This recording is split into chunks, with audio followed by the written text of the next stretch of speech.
and welcome to Your Questions Answered. I'm Adam Wilbourn from WhatCulture, joined by Dadley Michael Sidgwick from WhatCulture, here to answer all of your burning wrestling questions. But before we get into it, if you're a fan of this sort of thing, make sure you subscribe to WhatCulture Wrestling on Apple Podcasts, Spotify, Amazon Music, and YouTube, where we do daily wrestling podcasts where we review Raw, SmackDown, the show formerly known as NXT 2.0. AEW Dynamite, AEW Collision, pay-per-views, premium live events. We have interviews, roundtable discussions, and a round of the week complete. We'll have a very good quiz, of course, on WrestleCulture. As I said, though, joined by Michael Sidgwick to answer your burning wrestling questions. Bit of a different one, this, because I've taken them from your thread on X at @msidgwick, which is where he pitched for all these questions. I will say we are recording this on the 14th of August, which will set to go out next week.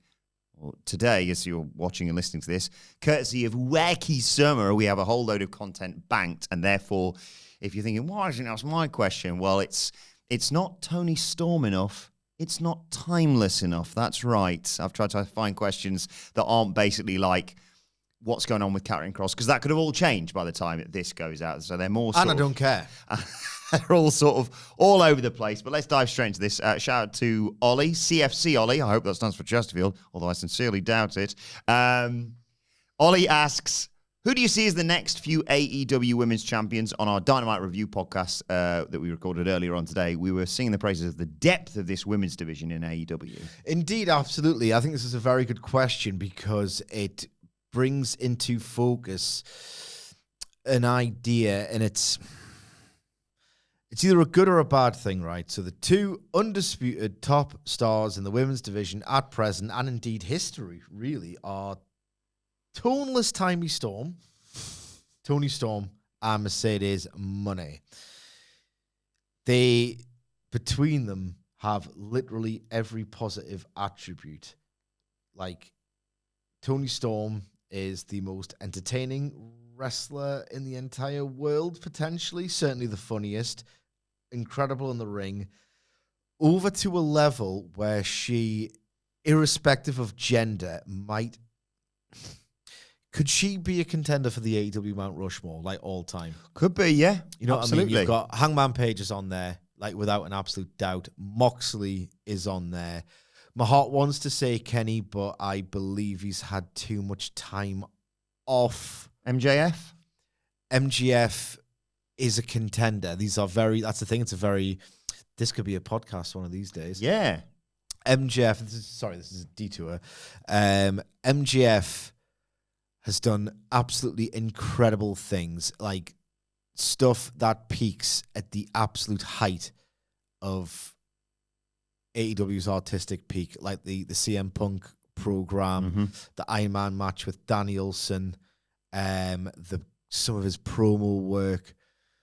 That devil stuff was criminally bad, and it really, really weighs down his Rushmore case because it was staggeringly bad. I'm sorry, it just wasn't very good at all. Actively, really not good at all. So he's in dispute for Rushmore. I believe he's got so much time on his side.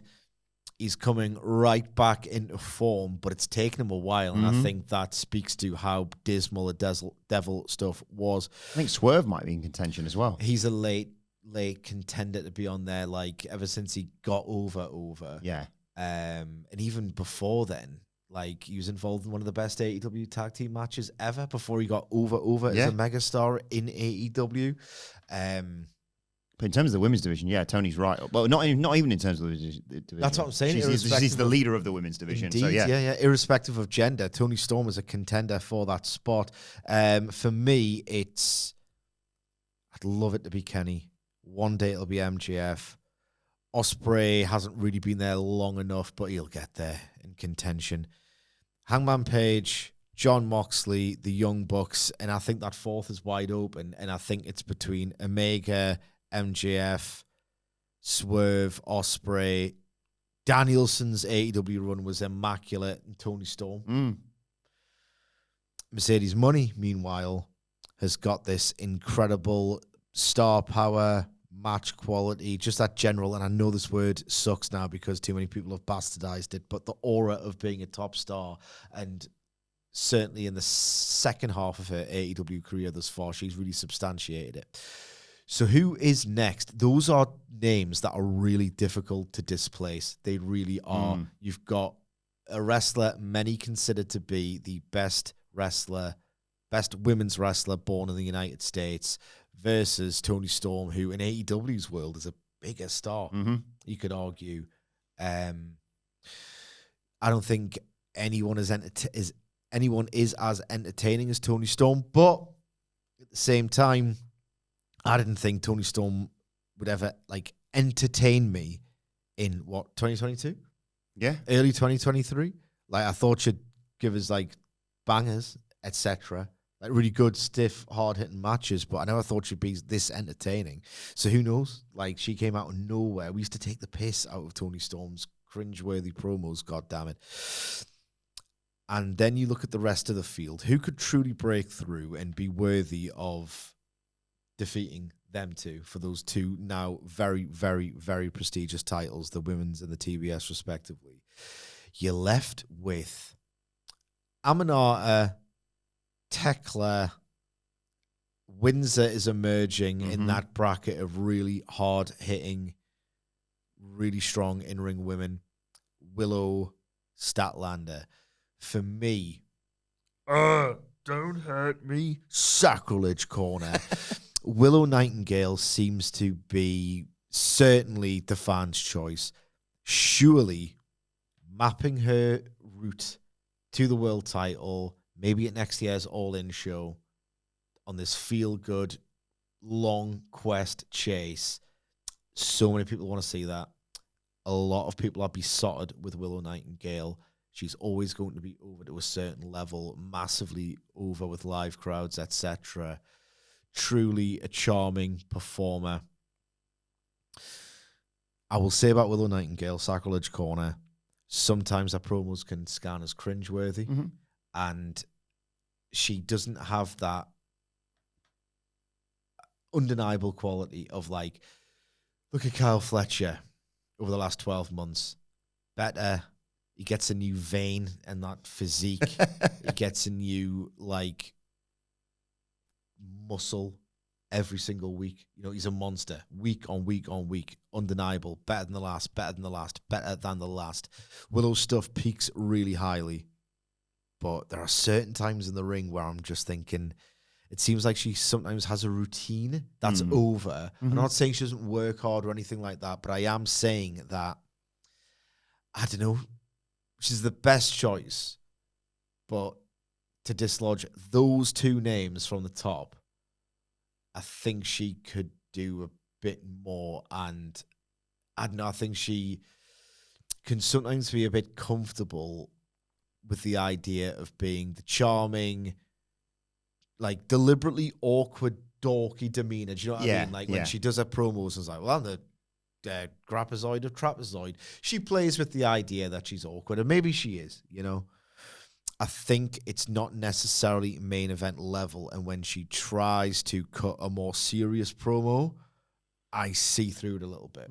I think the crowd is on her side. It would be stupid not to at least try. In fact, it would be malpractice not to try with how over she is. So I would say that she should be the next one to displace them two. I don't quite think it's going to be as easy or a sure thing as a lot of people think. Sorry, don't hurt me. In terms of other names that you haven't mentioned there, because we were talking, as I said on the Dynamite podcast, about the depth of this women's division. And, previously, if we'd have done this a few years ago, you'd have talked about the rise of Anna Jay potentially and people like that. Thunder Rosa, obviously, who's previously been a world champion. They feel like relics. Yeah, I think that's fair. But beyond a certain few other lists, Tay Conti and people like that we would have mentioned, I think we would have quite honestly said, well, if they can get Bayley to come over, they can tempt someone from the competition to come over. I don't think we have that conversation anymore now. I think there's more names you can add to that list. Athena feels a lock for one of those titles at some point once they decide. She is the heel version of Willow Nightingale's deal where I need it to be a bit more serious. And I know that scans as weird considering I've just put over, of all people, Toni Storm, who's hardly, Jack Briscoe. Do you know what I mean? Yeah. But I don't know. I think she's so excessively entertaining, Toni Storm, that she's it's easier for her to get away with a more comedic, less, like, more heightened presentation, if you like. I think Athena, if she can match how violent she wrestles with a character approach and promos and angles and stuff, then she's up there. Is there an argument to be made before we move on for Marina Shafir? Because the aura she has now is undeniable. And it's amazing. I don't want to get too far into the thing that I've talked about so often of level of experience versus schedule. It's like an unwinnable battle, an unwinnable fight that we've seen so many women's wrestlers in particular, because of the one match on Dynamite, fall victim to that woeful ratio so often that I can't see her getting to that level in the ring as long as there's one women's match on Dynamite. Yeah. We've talked a lot, and obviously with where we are, even by the time this goes out, about Forbidden Door, and you've had your reservations, I think it's fair to say, about the show as we've built towards it. More so about what Forbidden Door represents. And the creator says, how would you fix the Forbidden Door concept, especially with the fluctuating popularity of partner promotions?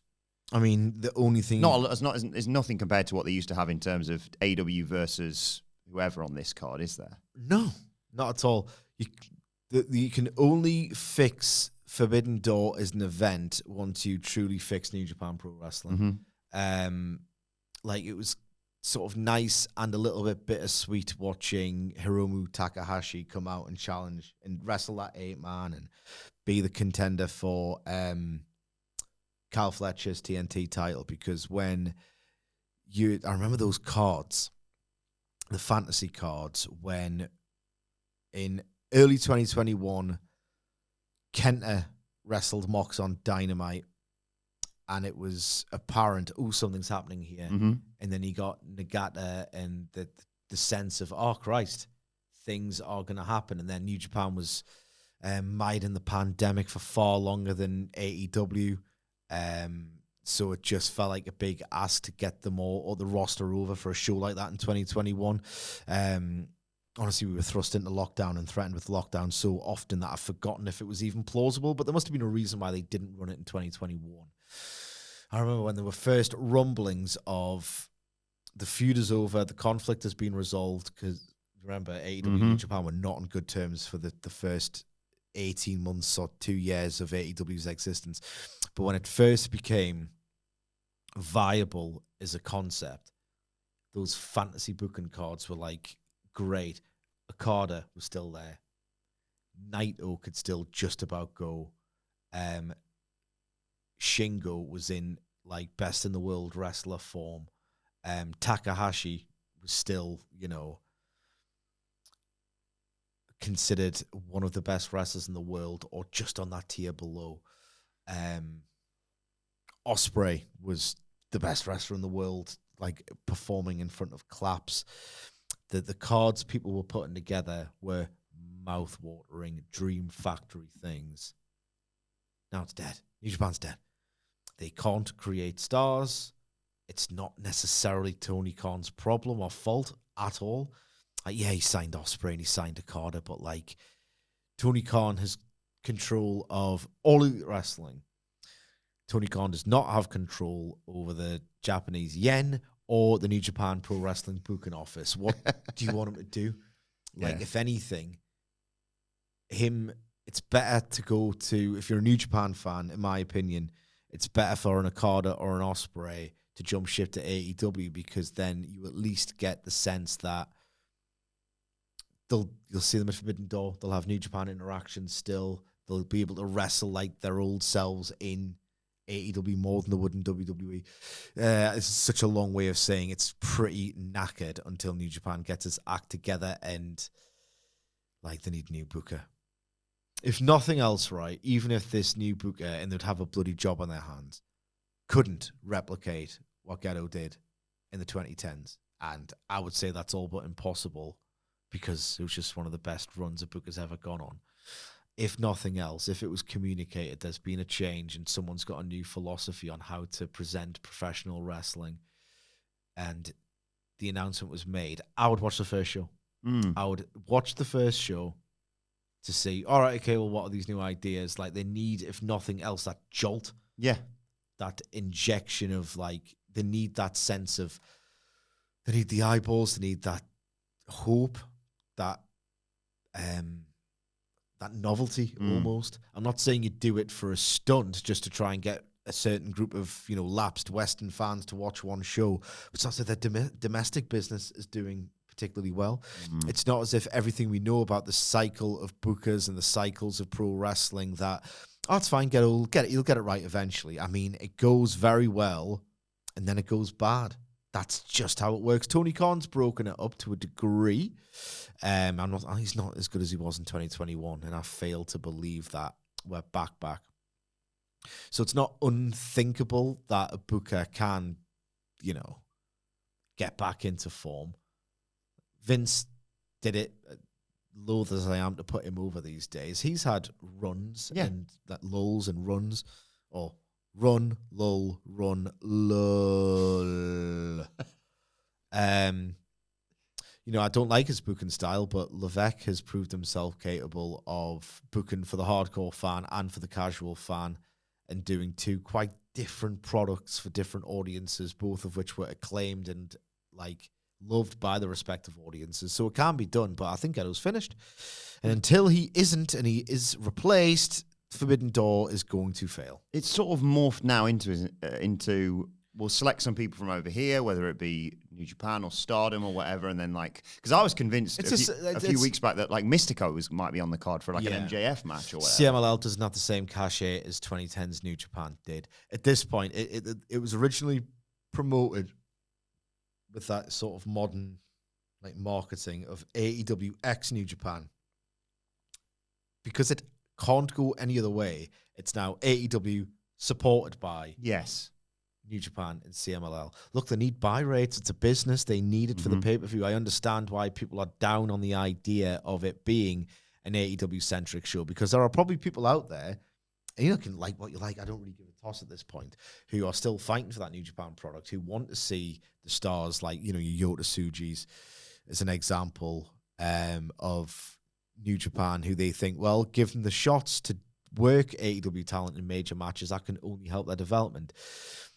I can see it from their perspective, but ultimately it's a business, and a business needs to draw pay-per-view buys, and he ain't going to get it with a series of inter-promotional matches, because the New Japan stars are not draws anymore. They're not stars. Andrew Richardson with a great question here says, with AEW on the rise again and WWE declining in quality, is there a reason that since AEW has started, both promotions can't be or haven't been on fire at the same time? It seems it's either one or the other. It does seem like that, doesn't it? It does, and that has followed the trajectory of pro wrestling history. There is probably 1 year since the WWF expansion where, after a certain point, where both companies are even artistically on the same level. It's let's say post 1990, the full sort of shift into WCW proper. Not Crockett, not NWA presents WCW and all this convoluted branding that still, I know it, but then I forget it. Do you know what I mean? Yes. 1997, both products were white hot and amazing, but even then WWE commercially wasn't there. And that's it. Do you know what I mean? When WWE gets hot, and this is Meltzer's take with Meltzer's data and Meltzer's insight, so I give full credit to him for this take, but he's studied this. He's been covering it for before I was born, if WWE gets hot, everyone else is screwed. I don't know what it is. Just people, it's weird. I just thought people were sick of WWE and wanted an alternative, and that, it had, that theory had credence to it, because WWE was awful when AEW formed and AEW developed this massive audience. People just want a good WWE, it seems like, and when they get it, they'll just go in to a personal fortune at the expense of so much money, they'll go and follow it and watch it, and it gets massive. I don't get I can get the commercial aspect of it. It's the biggest game in town. People want it to be good. People have watched it for years. People have probably secretly fought for it. I didn't know how much Hamflet treated like a sports team, how depressed he was during those Raw reviews when we all knew it was terrible in 2019. Deep down, he was gutted. I didn't know that.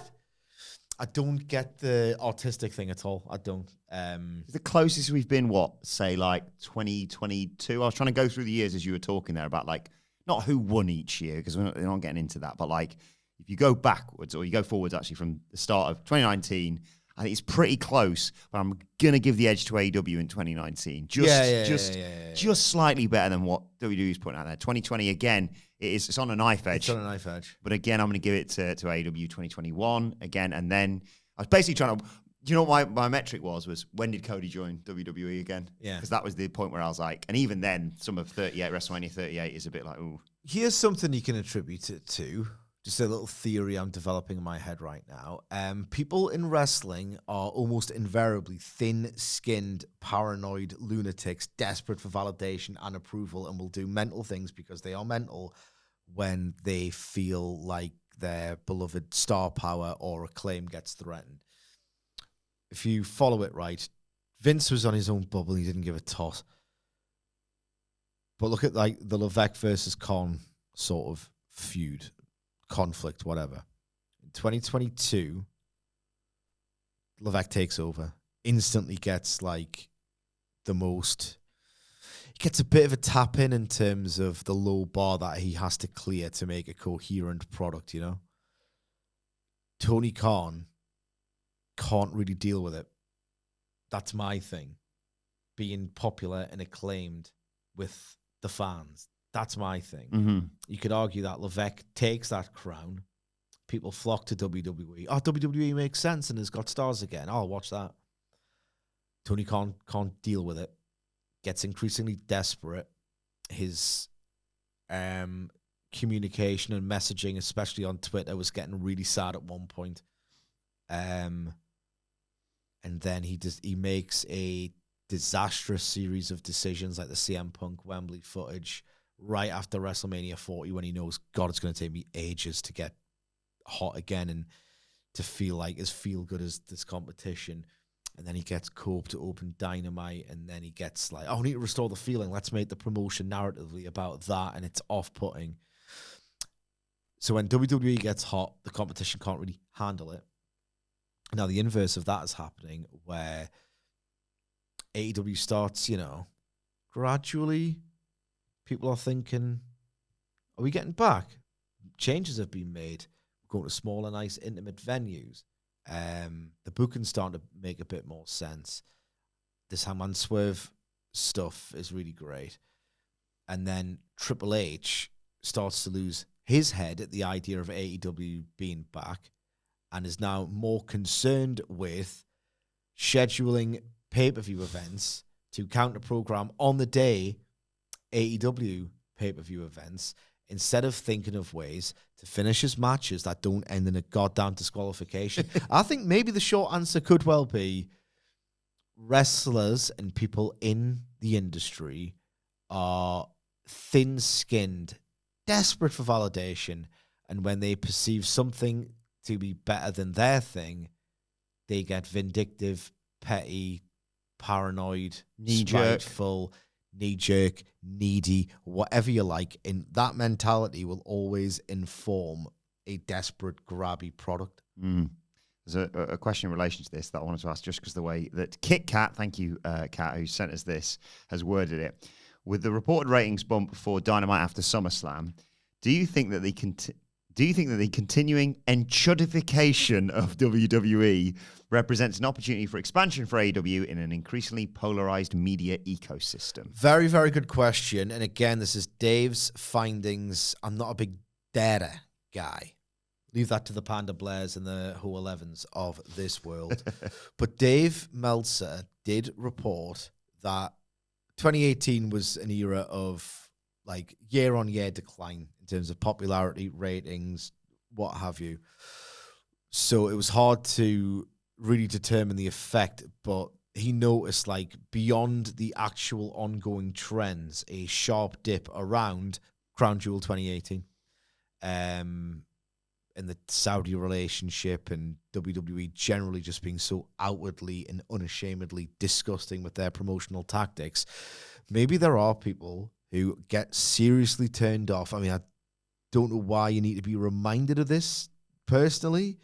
I mean, look at 1992. Look at Vince McMahon's entire goddamn life as a promoter. You shouldn't need reminding that there's pretty bad guys running WWE then, now, forever. But these reminders do seem to sour people. So who the hell knows? It's AEW will never come close to WWE in terms of commercial popularity, but there is data that suggests, albeit from 7 years ago, and the audience is very different now, but there is data that suggests that there are wrestling fans who gravitate towards WWE's product who will tell them to stop taking the piss at a certain point. Yeah, it's one of those things. I'd love to know your thoughts on. You and I become posties, for example. We're no longer in the wrestling business or the wrestling adjacent business. I don't even want to say wrestling media. Yeah, we just talk bollocks on a podcast. Exactly. And I was sat there thinking, would I have? Because I feel quite guilty about it. Would I have said, you know what, that's the line. I can't bring myself to watch this anymore, because I'm as guilty as anyone else. I watch. I didn't watch the Club World Cup. But that was really just sort of out of laziness rather than like making a stand. But I watch boxing matches from Saudi and things like that. We look at World Cup Qatar 2022 winter. The human rights abuses. And then at the start of it was the least I've looked forward to a World Cup. And then the best final of all time happened. Mm-hmm. And Lionel Messi's amazing story has the best ending imaginable, and you kind of forget. I wonder if I would have. I think for me, it's always been more of for my sins, it's been more of am I into the wrestlers and the storylines more than well, I can't possibly support this because of their. I think there would be a line somewhere, but I've not reached that for anything. Like I say, I watch UFC events from Saudi. I watched boxing events from Saudi. I've watched football from, and look across football in terms of connections with things like that as well. So I don't, there will be a line probably if I wasn't doing this as a job that I would say that's me, that is. Yeah. I don't think I would, I wouldn't have watched Crown Jewel, for example. It's one of those where, look, I do kind of dislike quite intensely WWE, like wAcKy, the personalities, Vince, the culture within WWE, I find completely objectionable. If they promoted wrestling that I enjoyed, you know what I mean, I'd probably look past it at this point. I'm nearly 40. I'm set in my ways. I'm not saying I'm not. I'd like to be a good person, but there are certain artists who I know aren't necessarily nice people who I can't stop listening to or watching. You know what I mean? It's just. I realised what my line is, by the way, and human rights stuff is obviously this is more of a jokey side of things compared to that. I'm not going to try and make light of that. It was the roast of WrestleMania. I had a lot of time to kill in the days following WrestleMania, and at no point did I think, I'm going to spend my time watching these comedians. That was it for me. Yeah. Good, thanks. But then again, like you said, if there'd have been funny, good comedians there. If there'd have been, we have to talk about John Cena. He's one of the big topics. It's not the law. Well, no, but he's one of the big topics of 2025, and we had quite a few questions with regards to the final few months of his run. Funny as well mentioning this in amongst the counter-programming stuff you mentioned with WWE and AEW, because the reports recently are like, not only are they talking about booking Cena versus Lesnar to go against All Out, I think it was, they're also now looking to do the thing at the end of the year, but rather than it just being like some Saturday night's main event. I read, or maybe an aggregation of Dave on Observer Radio, that they want to promote John Cena's last match up against World's End. It's one of those, right, where I think John Cena, not the best dude in the world, Those Make-A-Wishes, that's pretty phenomenal, to be honest. You ever seen that video? Yeah, I've seen the one where I cry every time. So I guess it's more complicated than that. Don't care for his work. Don't care for him from a remove for what he's done. And I resented it for him at the time when I was way more like in tune with WWE and thinking, oh, I might get better one day. And I resented him for like, you don't want to wish injury on him, but it's like, oh, he's taking a break. That's good. Who else can, send? And he would come back like a month later. Yeah. From like getting split in half and his guts ripped out of his asshole. Oh my God, that's bad news for John Cena. He's back on Raw next week. That's what it felt like. He's a freak, wasn't he? Yeah. He deserves his own night. It's weird to weaponize, of all people, John Cena, like, is a means of just getting on over on AEW. Yeah, and I kind of switch off towards the end of the year. I know it's not. I'm not the case study that they're looking at here, but like World's End, in that sort of bit between Christmas and New Year, I just sort of catch up as and when. I'm not like, oh well, if I've got to pick one. You know what? Love should just watch an episode of Collision. Oh, reassure himself and just think, oh God, it's just its own little niche. Nothing to be worried about here. Fine. Dave, I've been reductive and facetious there. Again, it's been a Dave-centric podcast. I think I read an aggregated version of what he said. So there's always, caveats to it. That he was speaking on Observer Radio and saying they want, it's in line with what a lot of people think. That Dave says that WWE is back in TNA and can basically make TNA jump and say how high, which they would never be able to do with AEW. To slowly try and position it as the number 2. Saw that, yeah. Because they are worried about the next AEW media deal and them just sticking around. And look, I get it. It was for a very brief time, and I don't think Paul Levesque, he's too boring, frankly, as a human being to allow the product to get as antagonistic and nonsensical and incoherent and outright bad as it was in 2021, right? When there was that 2-week stretch where Dynamite in the demo beat Raw. Like, they probably thought about that and thought, Jesus Christ, that can't be happening. It's not a WCW thing. Like, WWE was so vastly powerful and the monopoly was so, like, vast. Like, there shouldn't have been an AEW. Yeah. It was their failings. If they had have booked... Like a sleeping giant football club, isn't it? Losing... You'd think, they always got to be up there and a chasm between anyone who can touch them, and yet... All WWE had to do was book favorably the wrestlers so and the type of wrestlers that the WWE fans, disillusioned to the point of vocal frequent hijack, loved. That's all they had to do. And if they'd done this, 2 things would have happened. One, there was an increasing amount of holdouts who were like, I can make some money on the indies. I can go to New Japan. I can be a star there. Omega and Bucks very clearly would have been, tapped up, or I don't want to say that. They would never do that, of course. It's illegal. It might have been made known to them that they could join. Mm-hmm. Look at the guys who they were sort of in the same vein as in terms of indie guys who didn't really look like WWE guys. They're getting a degree of success there.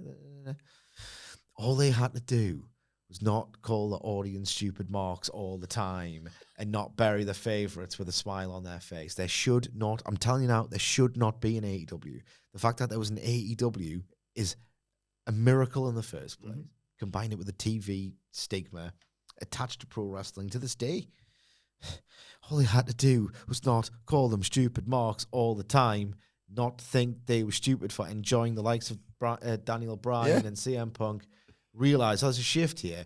Levesque got it with NXT. Levesque got it with NXT. Vince would never, ever, ever sell the idea that there was a different audience who might have known a little bit more than he did.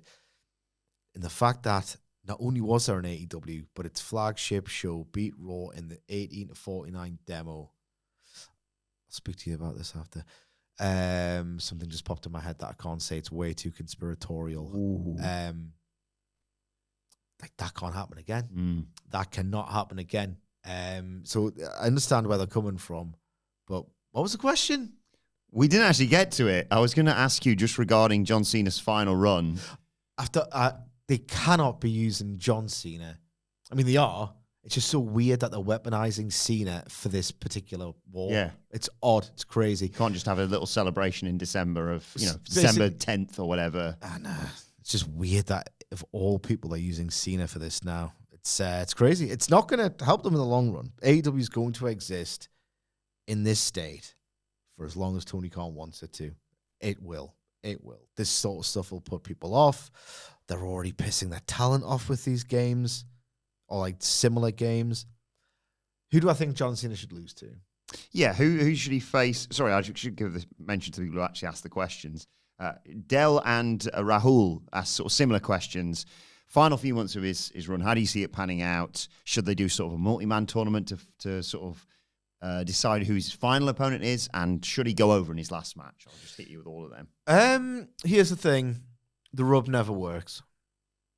Or the rub rather rarely works. It's not as easy as top star, legendary status, loads of credibility with the audience, loses to guy they want to push and has the potential to succeed. If wrestling was that easy, it would happen all the goddamn time. We've seen several AEW noble failures trying to do that model. It's not that simple.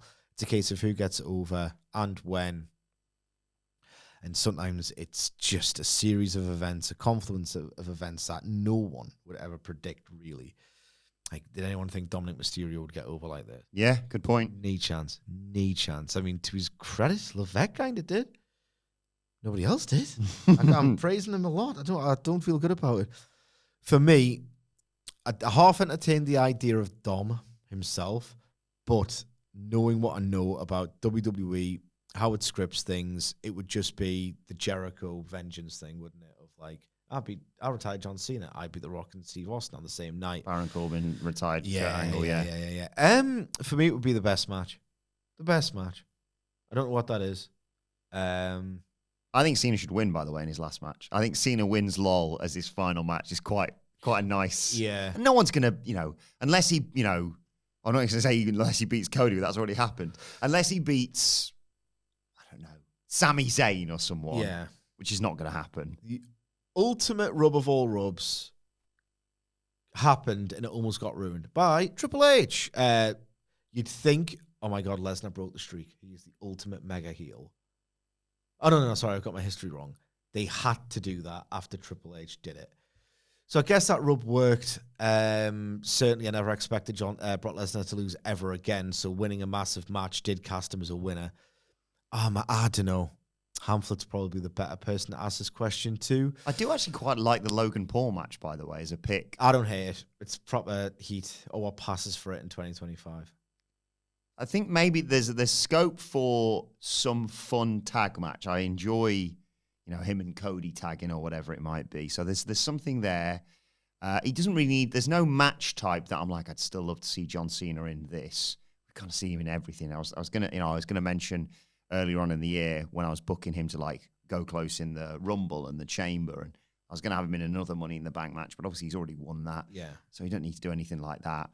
Survivor Series, maybe, but it's War Games. It's not like, oh man, we never got to see that. Come on. Gunther, I suppose, maybe is one of those matches I'd like to see. But then again, I also think there's a certain section, I'm included in the audience, where I'd like to see a Gunther babyface run to a certain extent. And it feels like he could be quite a fun person to, when he does come back from this nose injury, whatever is going on there, that he comes back to like Seth's like, ha, I've put away Punk and whoever. Here's something, and maybe it's not just some random funny stuff that he says, right? Bron Breakker, ageist, is a new thread. He's been talking about CM Punk specifically, how old he is, and how he's like this young, jacked, ripped super athlete, and he can't, in his head, comprehend that. I know experience matters and your mind matters. He's just a dumb jock with a great body and an amazing sense of athleticism. Could that be building to something? Because Bron Breakker beats John Cena. It's a pretty easy, Reddit fantasy booking answer. You know what I mean? But his character would fancy himself, would back himself to do it. Seems disgusted by the concept of old people. Mm-hmm. Maybe they are secretly building to that. I like that. Yeah, there's not many names that automatically jump into my head. Like, when it first started, you're like, you got to do another Orton match or whatever it might be. I feel like they've ticked off the sort of essentials, aside from, as I say, Gunther. But yeah, Dom would be quite a fun one to be the last one, because it should be more of a celebration. You can have the shenanigans. You can arguably in that match have if you want to do the kind of archetypal thing that they're doing right now of like loads of run-ins and all the shenanigans, like legends of the John Cena past coming in to be like, we may not have agreed on certain things, but not on your last match. Like Orton coming in and RKO in Finn Balor when he tries to, or JD McDonough or whatever when he tries to interfere or something like that. Look, here's the thing as well. If you have a great match with John Cena and it's special and he gets a send-off that he deserves, you don't have to win. The Young Bucks losing to Sting was a career highlight for the Young Bucks and Sting. Yeah. The rub, really, it's one of those lessons I've learned in recent years. It barely exists. Look what happened. Austin Theory didn't exactly jump into the stratosphere after the Mania match. Exactly. Nice, easy question as we bring this towards a close. Matthew Richards says, I've been wondering, how would you make a wrestling off-season work? We've talked about this a lot, haven't we? An off-season for wrestling. I do think, well, at the time we're recording this, we've just been in the off-season for football, even though brief window it was, with the Club World Cup and the Women's Euros and things like that. It does help. It does whet my palate for the upcoming season when we have a bit of time off. Would it ever work in wrestling? I mean, it's the thing that wrestling needs. It'll never happen in a million years. Actually, you know what? In 20, who the hell? The thing about football is that I'm desperate and in a state of pure anxiety, given our striker situation, to get the season kicked off. You get the chance to miss it.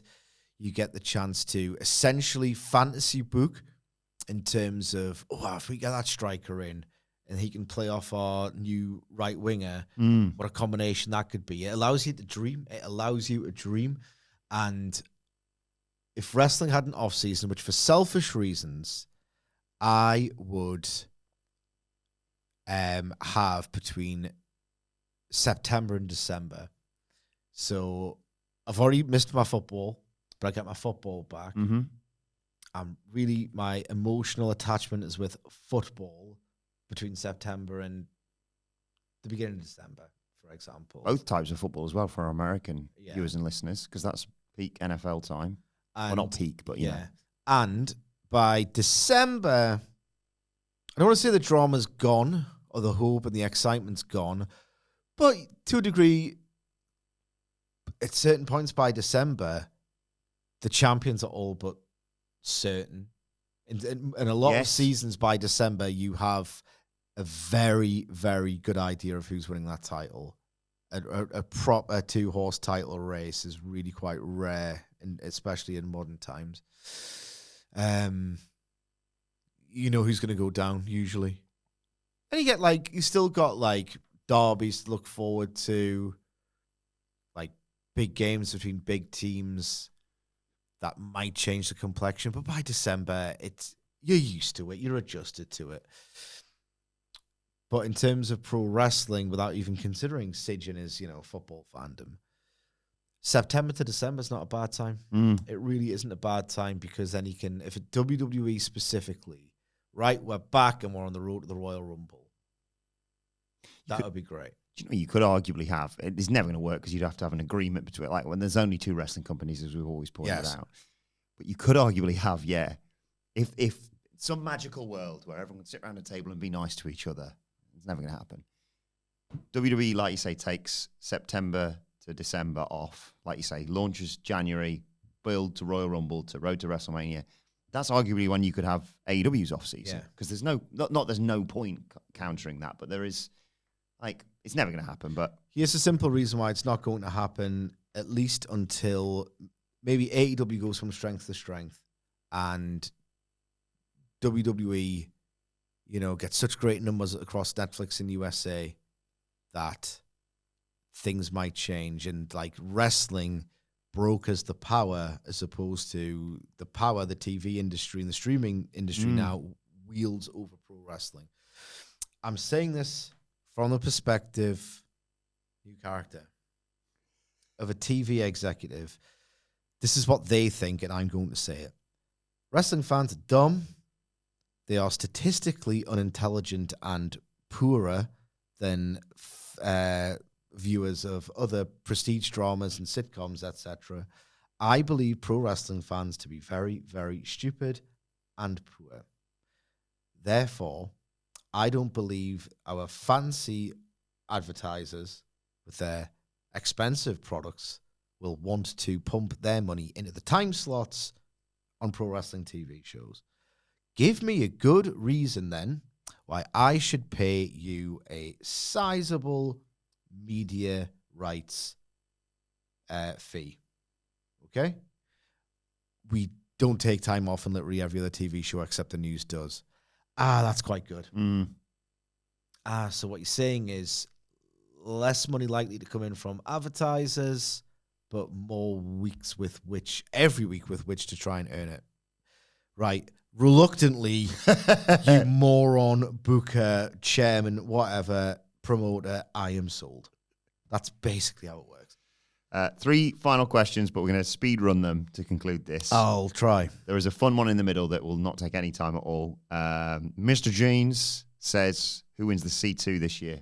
Mr. Jeans has Okada as his pick. No, Okada. Omega, sorry, isn't for an Okada Omega. Me too. Makes sense for them to run it back at World's End, which no one will watch now. With the idea being it's in the Continental title rules, so no interferences. That's the story they kind of told it all in Texas. The arse, formerly known as... And you get to see Omega wrestle weekly, which what a story that would be, considering he's, as a character and as a person, is stressed a lot. I can't do this all the time. All right, I'm going to have to if I need my title. Great story potential there. The arse, formerly known as Jimmy Blade, says, what is your porn star name? First pet and mother's maiden name. Jimmy's is Speedy Oric. Sorry, say the convention again. First pet's name, mother's maiden name. Billy Headley. My fat cock is at your service. Do you want to know why? Flopsy Wilkins. Oh, that's not good. No, it's not, is it? Maybe it's one of those like ironic names. Yeah. Where they call some big people tiny. You're called Flopsy. It's because you've got such a raging erection at all times. That's almost painful to you. I've been so thrown by that. I've lost my final question. I'll find who asked it, but the question was, if you could pick one person to jump from WWE to AEW and one to jump in the other direction, who would you just like to see in the other promotion? Poor Adam Cole, it was him, but now I just want him to wrestle anywhere. God bless him. God love him. Jesus Christ, what a terrible time he has had. Gunther. Oh, yeah. Gunther, put some weight back on. Live a little. And come to AEW. I want to see Gunther versus Kenny Omega. I think that's an all-time lost dream match at this point. Going the other way, I'll try not to pick someone I don't want to see again. I'd have to go. Yeah. I would have to go with, some bum who loses on Collision every 3. Johnny TV. Do you know what I mean? Yeah. Thank you. It's Shiraz who asked this question. Okay, thank you, Shiraz. And thank you indeed to everyone who has participated. Is the time passed for Omega in the Fed? I wouldn't want to see it. It was bad enough in retrospect. I liked the experience at the time. Part of me wishes they hadn't done Omega Okada, Do you know what I mean? It's a guy with an all too parasocial relationship with Kenny Omega. It's hard enough to watch the end happen without doing. I still have the legacy of him being the guy who became the best wrestler in the world, the most talked about wrestler in the world, a true wrestling genius who had this incredible career, wrestling in front of stadiums, never stepping foot in WWE. It's just cool. Same with the Young Bucks. MJF. I want to see what he looks like getting heat from that many people weekly. It's him or Cope, isn't it, basically? Seeing the Yes, but I would, Cope, get the hell out. I want to see MJF. It was a pamphlet when it was like swap 2 wrestlers, and he was like, I'll swap this Adam Cole for some, no offense, just person off NXT. I do think AEW fans used to be hot. They can still get real hot, but 2021, 4,000 to 5,000 in decent sized arenas every single week. The heat MJF used to get was incredible to watch. What if he's like between 10 and 14,000 every week on, you know what I mean? And to be fair, I love MJF's work. He's fantastic. What does a more simpler, because some of his stuff could be quite convoluted. What is a simpler, pure essence of MJF look like with that many people reacting to him? I think it's a pretty cool proposition. And I know it's not going to happen anytime soon, but could you imagine quarterback Cody Rhodes, leader of the company? Who's that coming in? It's Maxwell Jacob. Yeah. Oh my God. Oh my God. But anyway, thank you to everyone for their questions. Let us know your thoughts on everything we discussed in the comment section below, or on X at WhatCulture WWE. Watch, they can follow both of us. You can follow Michael Sidgwick at Sidgwick. You can follow me at Adam Wilbourn. Follow us all at WhatCulture WWE. Make sure you subscribe to WhatCulture Wrestling wherever you get your podcasts from for daily wrestling podcasts. Enjoy your wAcKy summer. Lots more of these banked podcasts that are a lot of fun, actually, coming out over the coming days, and we'll try and resume some sort of normality at the start of September. Have you got them all scheduled? Not quite yet. Do it tomorrow. Yeah. For the time being, this has been your questions answered. My thanks to Michael Sidgwick. Thank you again for all of your questions, and we will see you soon.